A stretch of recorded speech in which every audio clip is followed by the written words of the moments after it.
Ladies and gentlemen, welcome. Thank you for joining us for the ITESOFT webinar today. It's October 24th, and we are asking you all, where are you on your automation journey? My name's John Stovold. I'm UK Marketing Manager here at ITESOFT. Just so you are aware, during the course of this particular webinar, we're going to be doing it a little bit differently, and we're going to be asking you, the audience there, to be a bit more involved in what's going on. So there's a series of poll questions that we're going to ask throughout. When this happens, the questions with the available answers will come up onto your screen. Please choose the relevant one. They will help us go through this story a little bit and understand a little bit more about where you guys are at with these particular areas. Equally, on the right-hand side of your screen, there is a questions box. Please do feel free to submit questions. With the nature of what we've got to get through today, I'm not sure that we will have time for much at the end, but if we do, we will do our best to answer any that have been asked. And please don't wait to the end of the webinar. If you hear something or see something and it raises a question for you, put it into the box. At least then we know what's coming up towards the end. So, to start us off with, a little figure here from this year. So this is out of research that's been conducted in 2018 by Gartner. 66% of leaders want to transform their businesses digitally, yet only about 11% are actually delivering digital business. You would think there is quite a discrepancy there from 66 to only 11% delivering. Remember, that's organizations that have successfully delivered. That won't be taking into account organizations that are in the process of digitalizing any of the elements of their organization, or those who are just starting out on that journey and trying to understand what's out there, what technology they could be making use of. And with that in mind, just so we can get a bit of a snapshot from those of you that are on today, we'd like to ask you whether you already have or are currently exploring automation around the accounts payable or finance function. There's 5 optional answers for you. I'll just go through those. The poll should be coming up on your screen anyway. But first option, yes, we have just started exploring. Secondly, yes, and have recently purchased solutions. Third, yes, but it was more than 18 months ago. Fourth up, no, but we do keep talking about looking into this. And then finally, and one that I hope not too many people will answer, no, and I haven't heard anyone discuss this. So we'll give everybody a moment or two just to have a little think about what they would like to submit, what their answer is to this, and then we will have a very quick look at what those answers are before we move on. Give you a moment or two.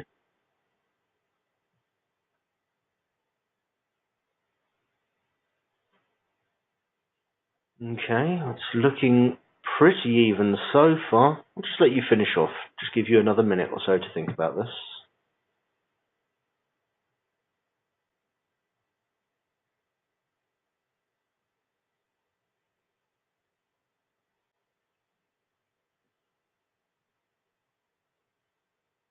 Okay, and that's a 100% submission, so we'll pause that one there, and results are in. So 50% of you have just started exploring what you could be doing, what technology might be out there, how this might bring some benefit to you. For the remainder, 25% of you currently on the webinar have recently purchased something to help you with automation within accounts payable or finance. So kudos to those of you that have already gone through that.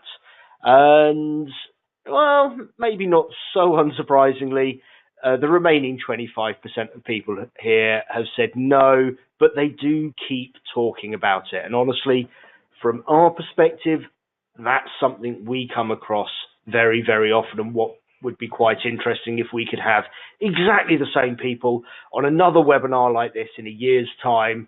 How many of that 50% that have just started looking end up falling into the no, but we keep talking about it element?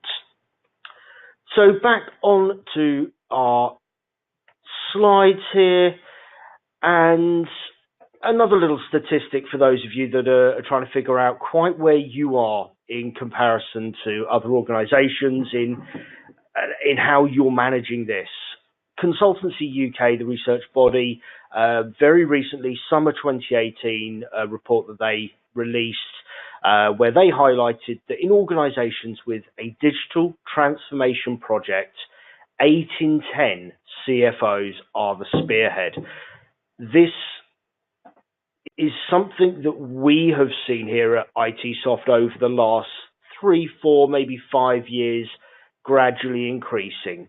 If we go back, very often C-suite management weren't involved in these sorts of projects. Very often these projects were run and managed by a specific department to handle a very particular problem that department had. What we've seen over that period of time, and as technology has advanced and become a far more broadly applicable thing, is that more and more C-suite management have become involved in this process. With this in mind, with the 8 in 10 in mind, if we have a look at our next poll question, we'd like to ask you guys again the next question. So, do you know who is, should, or would spearhead any project to digitalize or automate your back office functions? And by this, it could be accounts payable and finance, it could be something like your mailroom, etc. Any of those areas of your business where digitalization and automation really could make some big differences. So again, we've got 5 possible answers for you. The poll is open, it should be on your screens. I'm just going to run through the answers that we've highlighted here for you to be thinking about. So the top, yes, any project would be led by the relevant departmental manager. Secondly, yes, any project would be led by IT or whatever you wish to call them internally. Thirdly, yes, but it would be led by our parent organization. Fourth, yes, our board or C-suite would lead this, as we've just seen, the CFO, maybe the CIO or someone like that. And finally, and I really hope nobody chooses this one, but the 5th option is no, there is no obvious candidates. So we'll just give you a few minutes to think about your answers.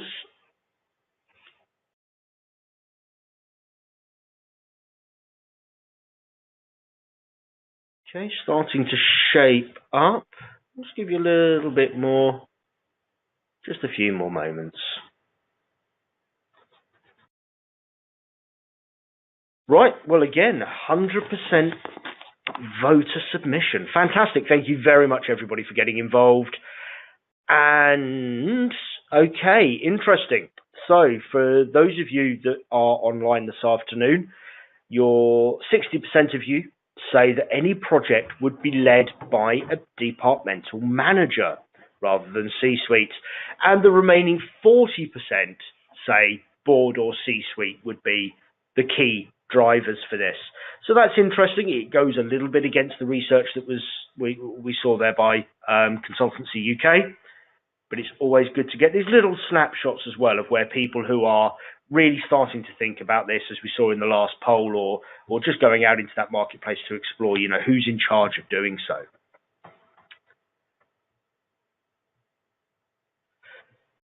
So for those of you that follow ITESOFT, you will probably have seen that we've released a number of bylined articles and content pieces recently, and there's an underlying theme within a lot of these, especially when we're talking about how organizations can be successful when they are trying to go through a digital transformation project. And at ITESOFT, we genuinely believe that communication and understanding are the keys to a successful digital transformation project.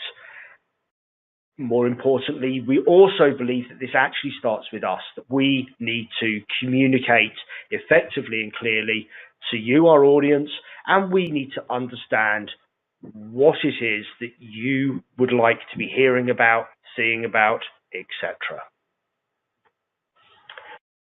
So, quickly into our third poll question. I'm really hoping we can get another 100% success rate on this one as well.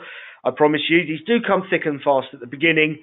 Towards the end, you can sit back and just listen to us for a little while. But next up, for those of you who do have a project, or maybe you've recently completed a project, did you set up a multidisciplined team from various departments, or was the project run as an isolated departmental thing? So the poll is open. It should be on your screens. We'll just give you a couple of moments there to think about this. Already a fair number of votes in, which is fantastic. And I'm aware maybe not everybody will be able to answer this one.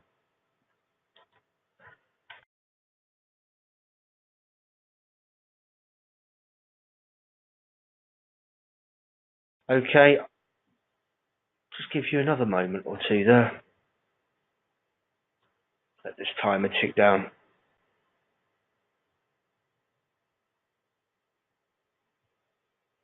Okay, I think that's probably all we'll get from answers on this one. Obviously, not everybody is in or has recently run a project. However, what's really, really good to see from those of you that answered there, 75% of you have said that you set up a multidiscipline team from various departments, and that's fantastic. That's exactly what we have seen is happening here at ITESOFT. It is exactly what the analysts are saying happens within organizations that they're going into, and they're helping and they're coaching through these things. And it's certainly what we would say is vital to this being successful in the long run for an organization.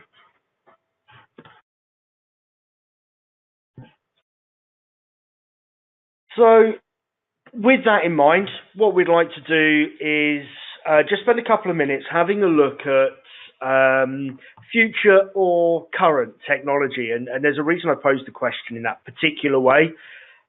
What we're going to look at in a moment, some of this is perceived by people as just out there, wild science fiction kind of technology. However, everything that we're about to look at is stuff that is actually impacting on organizations right now across many, many different sectors and in many different ways as well. Now, obviously, we're going to be thinking about this from a finance and an accounts payable perspective, but nonetheless, this is technology that a lot of people think of as the future. In reality, is here. It is now.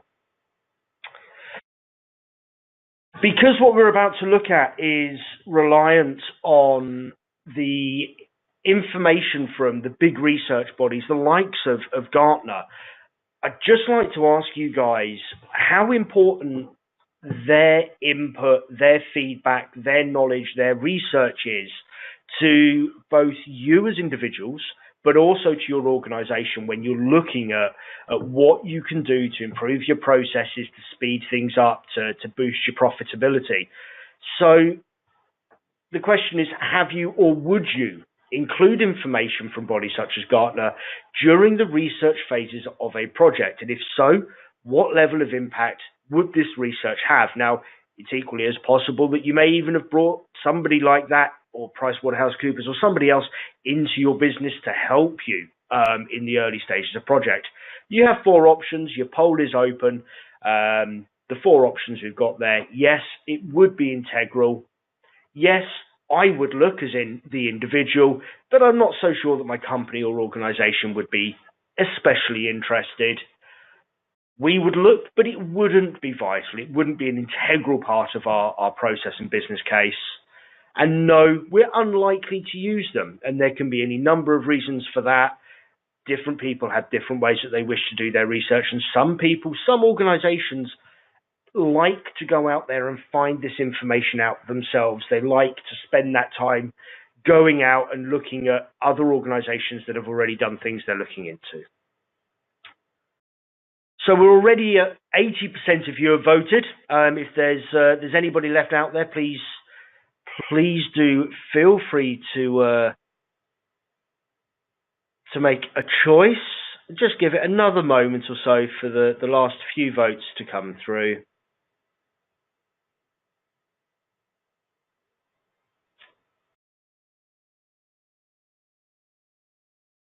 Okay, thank you very much, everybody. So interesting. Certainly not the result I would have expected before this webinar and when I was putting this together, but 75% of you have said that yes, you would look, so that's you and your organization would look, but that information wouldn't be integral to what you chose to do as a business. I really wish I could speak to each of you on the phone right now and actually just find out why that is. What is it that makes you think in that way, that yes, you'd look, but wouldn't necessarily take this research on board? I mean, I've got my suspicions, but I'd love to have that conversation with people. Unfortunately, webinars like this, they don't give us that freedom and flexibility. So as I said, what I'd like to do is just highlight a few bits of what a lot of people consider future tech that actually we're finding is current tech, and just spend a couple of minutes looking across this. So we've got 5 areas that we've picked out, and these are things that we have started talking about this year, and we've started really looking into and understanding actually what is this, what does it do, and what's the reality of the impact on organizations.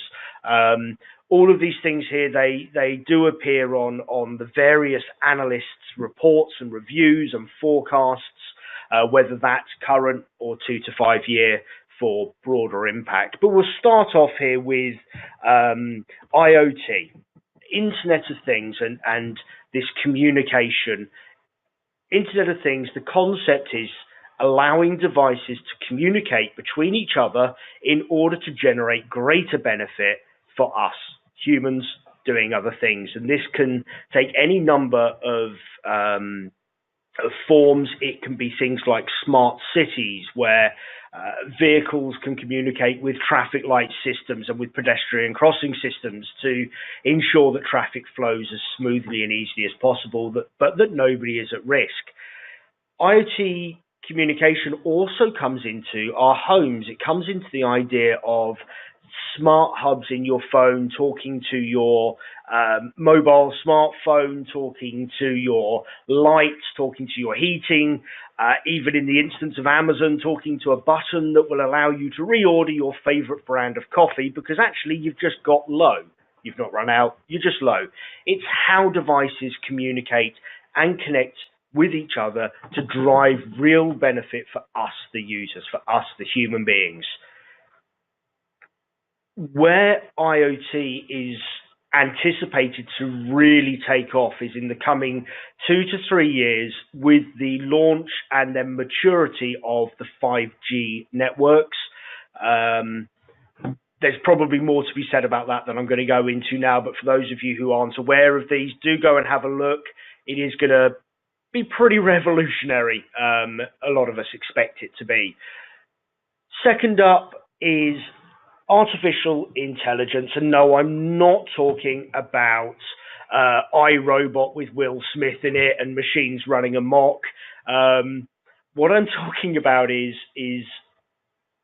intelligent algorithms that learn through machine learning, and they learn through the volume of data that they take in, what happens with that data, what comes back out the other end.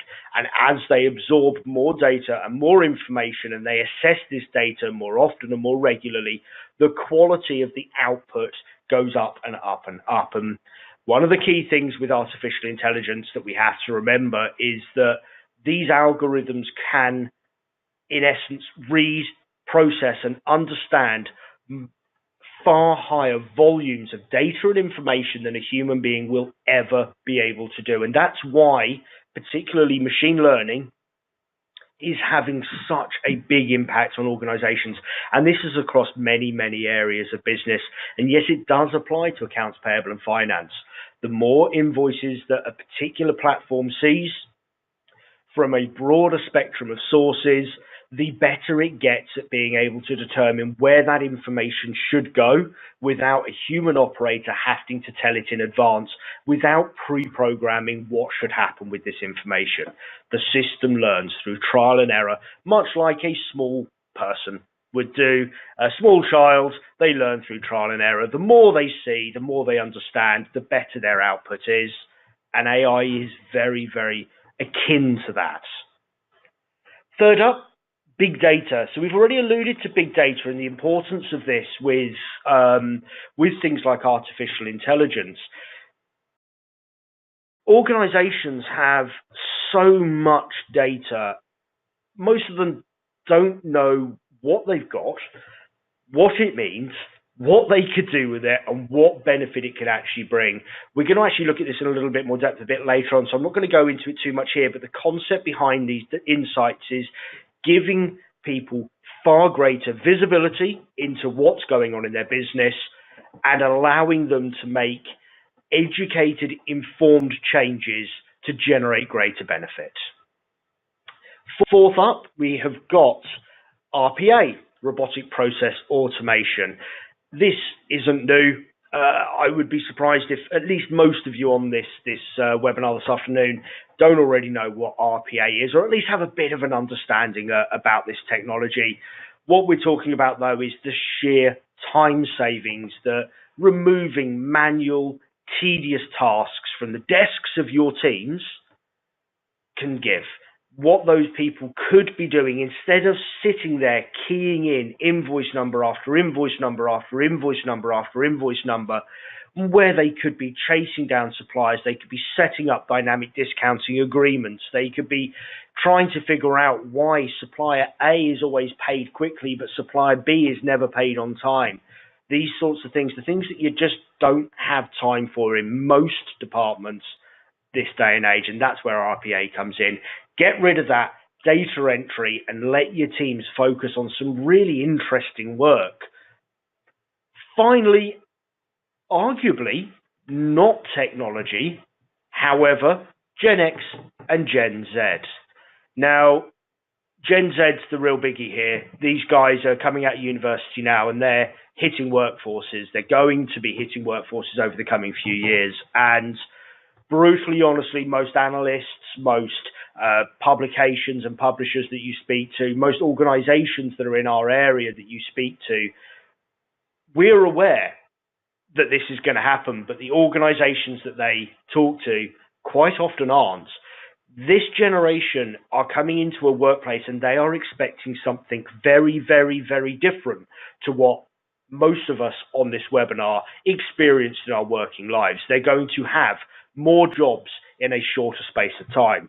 They are going to demand a far different working environment and working life than we thought to demand.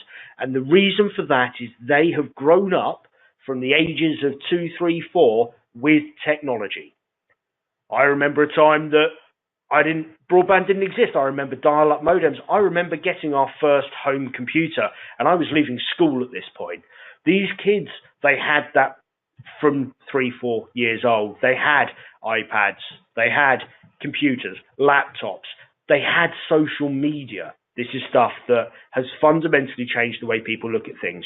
And it's also changed the way that people consider their own self-worth and self-importance, and how much they will push that in order to get genuine satisfaction from their jobs. They don't want to be sat at a desk from 9 to 5:30 Monday to Friday. They want remote working. They want accessibility. And if we're looking back at the technologies in the previous 4 points, the technology's there and they're going to be demanding this stuff. So the organizations that have it, the organizations that have invested in these technologies and in these best practices are going to be the organizations that will get the best and the brightest of that generation. And that's why we've included them here. Yes, they are not a piece of technology, but they are the drivers of our future businesses, but more importantly, of technology for us all. So what can technology do for us right now? So first up, fundamentally, what should technology be doing for any organization that invests and invests properly? Well, save time. It should be saving you time. If you've invested in an automation solution and you've not saved any time, the chances are it's probably not the right solution for your organization, and it's probably not answering the pain points that you've got there. Why should it be saving you time? First up there, faster receipt of incoming data.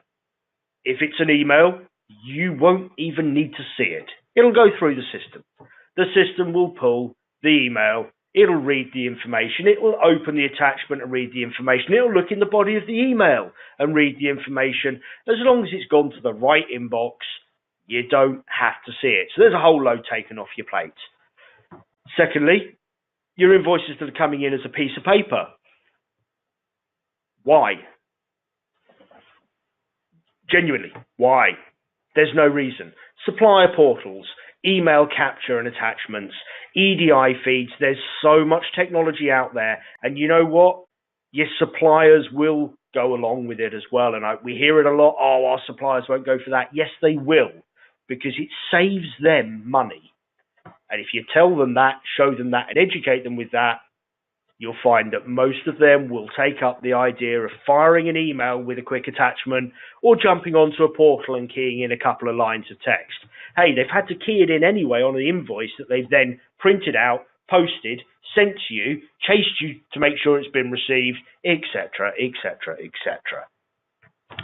Cleaner audit trails. Hey, we've all been there. We've all seen the auditors at month ends, quarter ends, year ends, half yearlies, however often you have to do it, and how long they sit in that office, and how many times they make requests to your finance personnel to bring them this, bring them that, do the other, do this.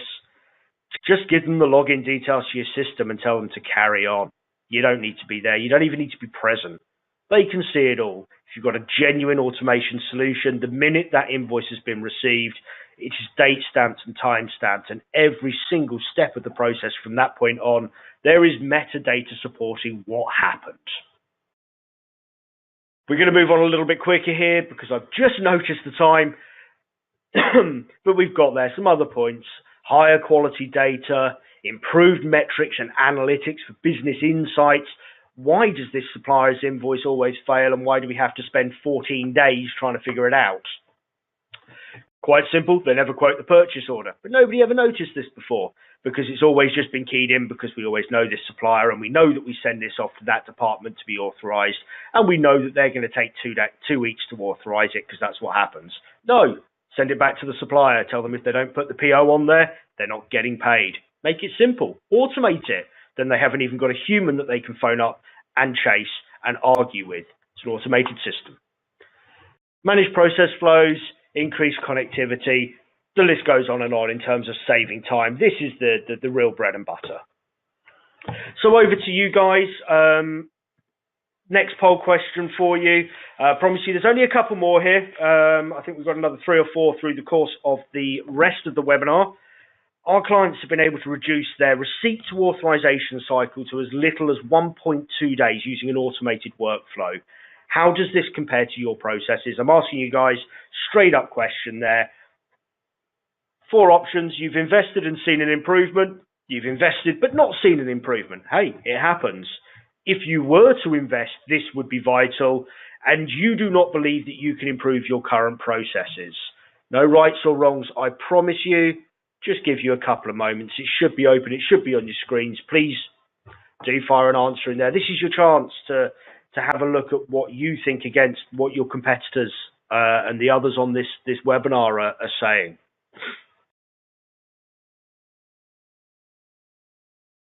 Add another 15 seconds.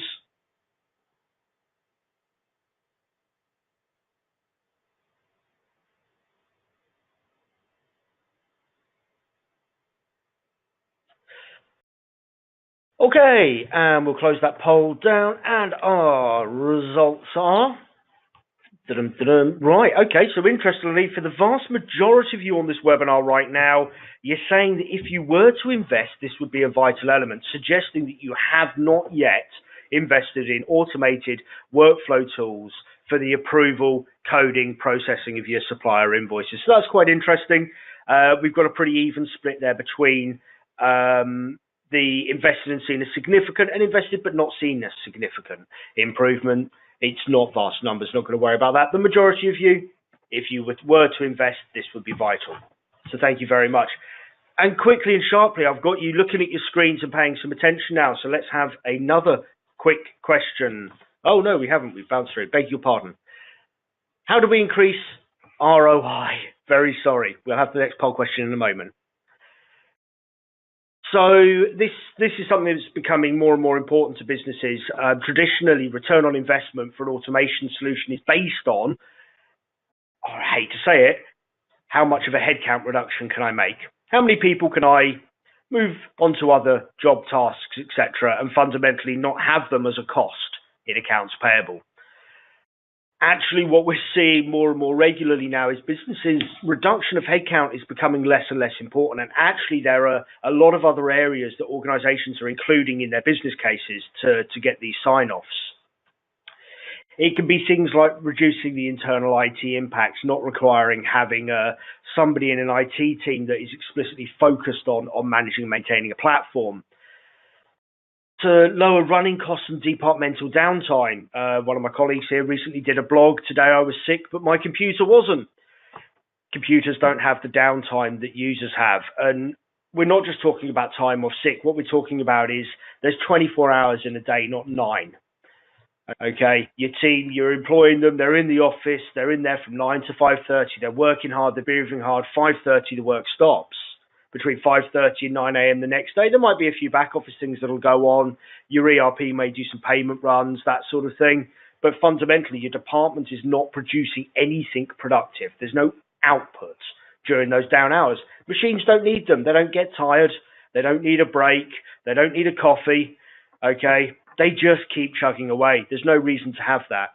Using machines, you can avoid that. You can do that. As we've already mentioned this afternoon, free up your employees from low-value, repetitive tasks. Nobody ever set out saying, I dream about sitting there keying in invoice data off of a piece of paper into a computer screen. Okay? If you can take that away from the people who are there doing that job and you can focus them on a higher value task, 1, it's good for your organization. 2, it's good for their morale. And 3, you will find that it will drastically reduce your staff turnaround. Okay, people won't get so bored, so fed up. They won't constantly be looking for that next challenge because they're being challenged every day. Again, we've got things up there that for you guys here, I'm sure it's bread and butter stuff. Things like ensuring compliance. We've mentioned the audit trail already this afternoon. More importantly, we are seeing the final point here, and it's about reducing the risk of fraudulent or duplicate payments in accounts payable and finance.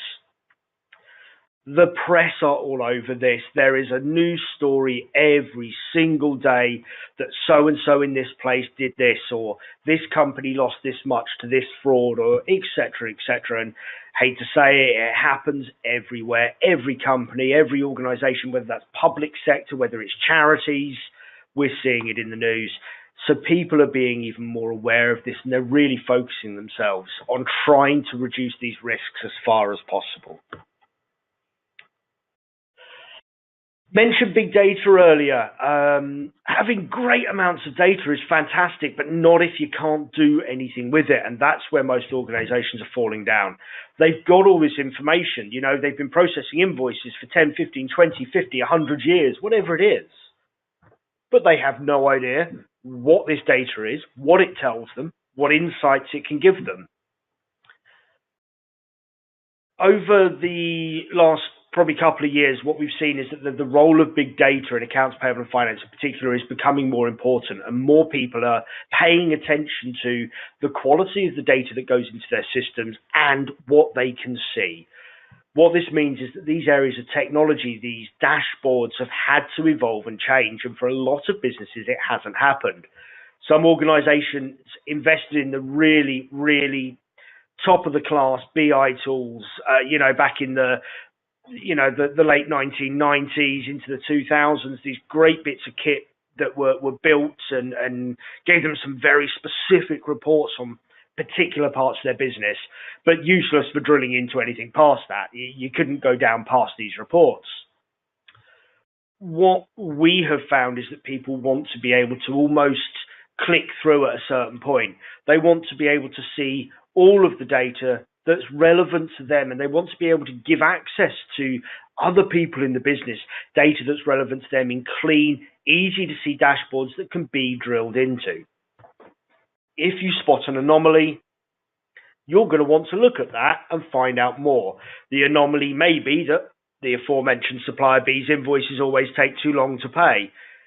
If you click through on the fact that that's saying that on your report, and it's going to be showing you what was happening with that. It was out here for this workflow, or it was missing this information, or it was miscoded, or whatever it may be. But only with intelligent, genuinely intelligent reporting tools, with data visualization tools, can you actually do that and delve into these based on your own intuition. And as I've said, they're not restricted just by the graph that was presented to you, or if you hover over it, the number that it gives you. What does this allow you to do? It allows you to be proactive and not reactive. All too often people are reactive. Oh my God, this has gone through. It looks fraudulent. What do? We'll get somebody to come in and deal with that. Be proactive. Catch it before it happens. Have real-time visibility. So quickly then over to you guys. I'd like to ask you, how familiar is your business with the concept of big data, and is the information that you're collecting in back office used to make strategic decisions? 4 options. Option 1, you gather and mine your data to ensure best practices within accounts payable and finance.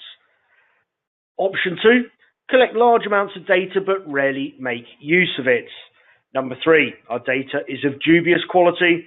Number 4, and I hope nobody clicks this, we've gone over a little touch on it twice now, what is big data? But I thought I'd leave it there as a cheeky get out.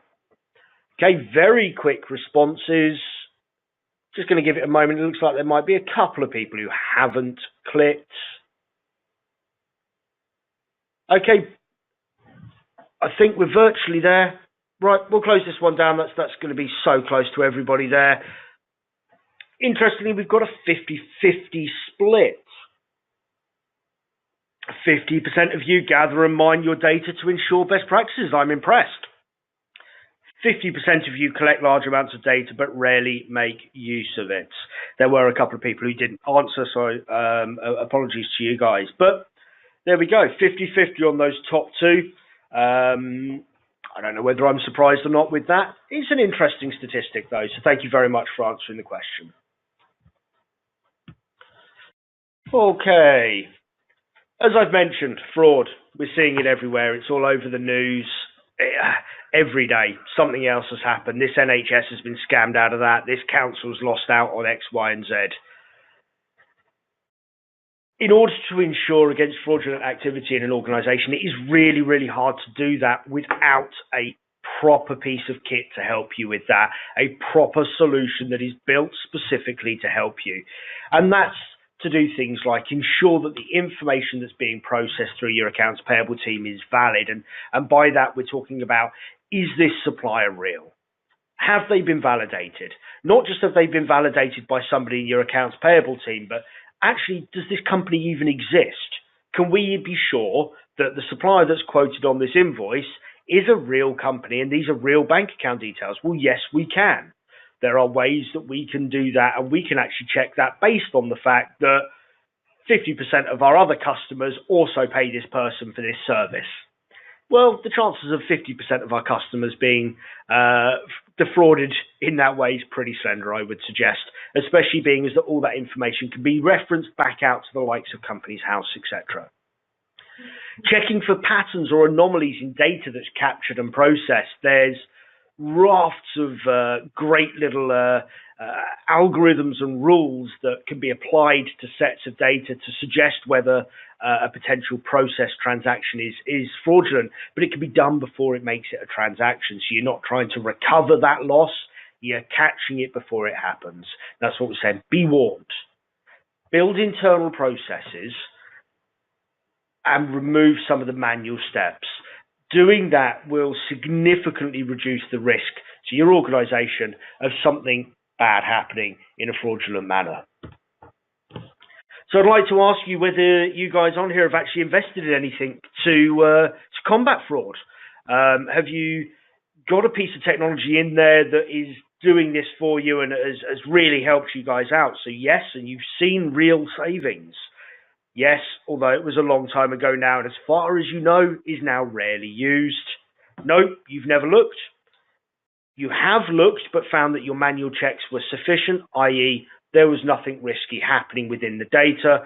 The reason I've included that is most providers of fraud prevention software will offer a proof of concept where they'll offer to mine some old data and come back to you with an answer.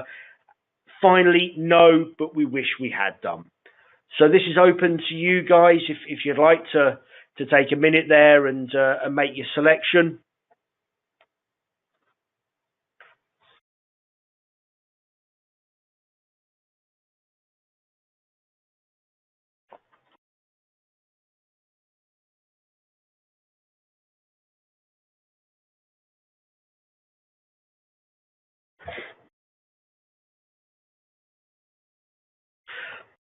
Okay, getting a couple of responses in now. Fantastic. Don't want to leave this open too long.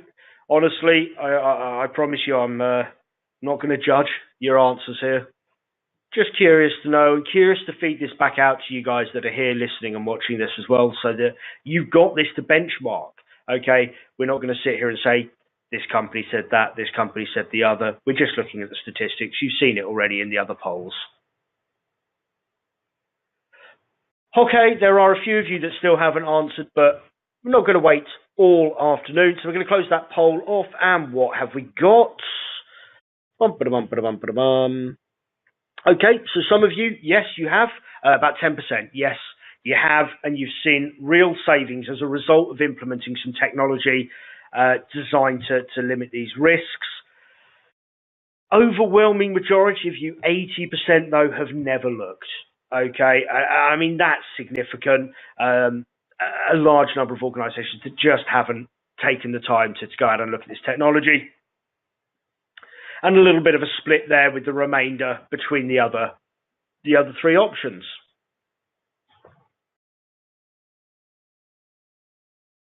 Okay, we are fast running out of time, and I do apologize for this. So what I'm going to do is I'm just going to blitz through these very quickly. This slide deck will be available along with a recording of the webinar as well. We're very happy to distribute that out to you guys, but I'm conscious we're approaching 42 of our allotted 45 minutes this afternoon, and I don't want to overrun too far. So first up, before I even go into best practices, do you know, or could you easily calculate the current running costs of your AP or finance department?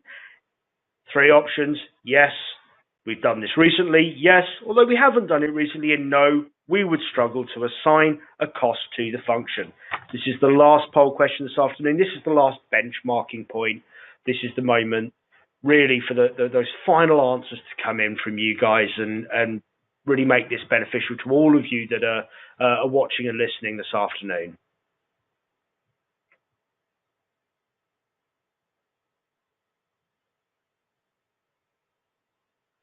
Okay, just waiting a few more moments as not everybody has voted.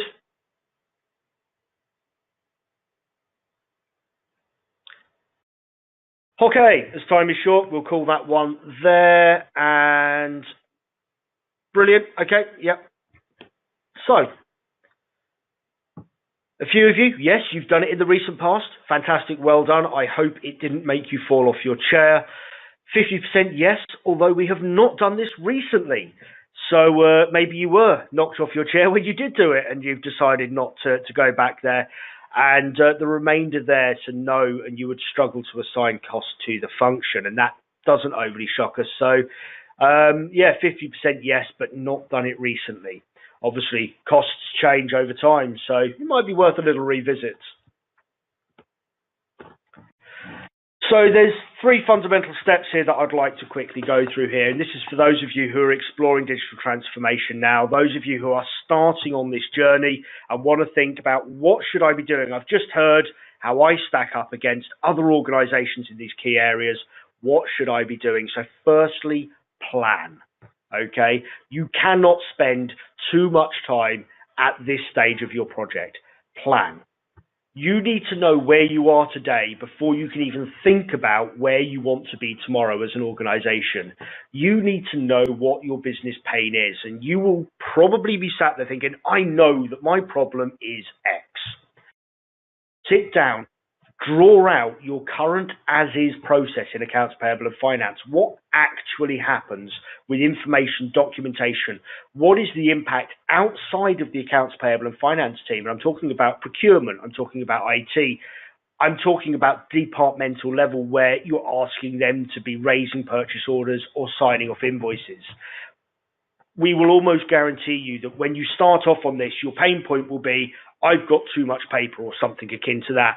But by the end of this process of planning, you will have earmarked another handful of problems that you actually didn't even really know were there, or you didn't realize were as significant as they are.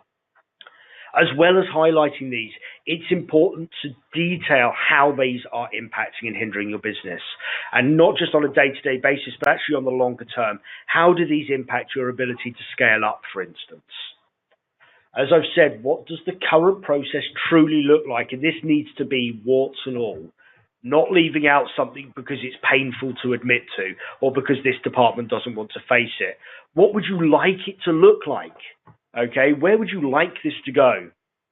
Who's likely to be impacted by the project? I've already referenced multi-departmental. You guys have already told me that you involve multiple departments in these projects. So great, you're already thinking about that. And again, then, who is likely to be impacted? Okay, what are your timescales? Be realistic and then add some. What's your budget? Be realistic and then add some. What internal restrictions can you foresee? And one of the big ones here, do you have enough buy-in from senior management for this, or are you wasting your time? It's a big one. Is C-suite involved? Do they know about this? Do they understand why and what you're trying to achieve? From planning to engagement, and this isn't engaging companies like us or Gartner or PwC or anybody else. This is engaging your business. Digital transformation is not isolated to a single process. And every process that is impacted by it will impact on another department. And you need to know what that is if this is going to be successful. You need to communicate with these people. You need to understand that they're going to have concerns, especially if you're sat there talking about artificial intelligence and robotic process automation. There's going to be people in that company sat there going, oh my God, what's happening?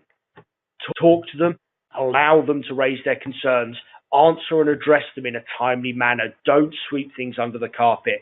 Be open, be transparent, be honest. This is for everybody's benefit, not just one or two people's.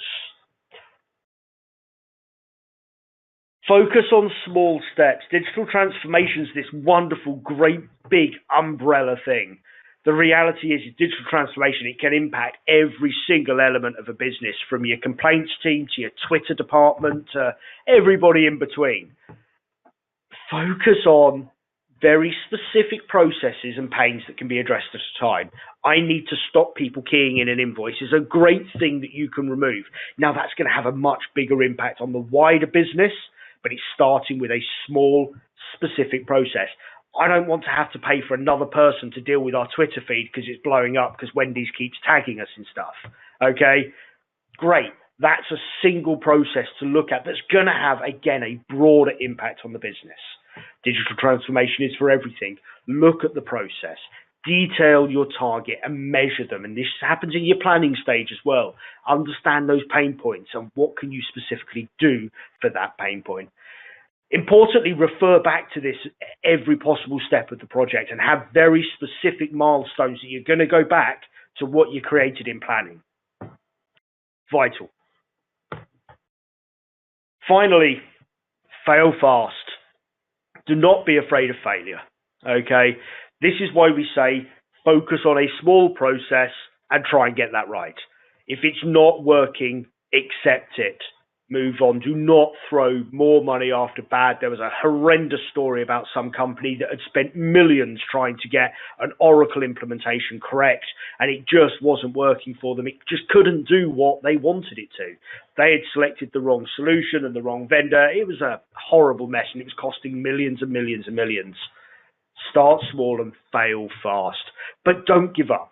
Just because it didn't work for you that time, it doesn't mean that you can't do something about that pain point.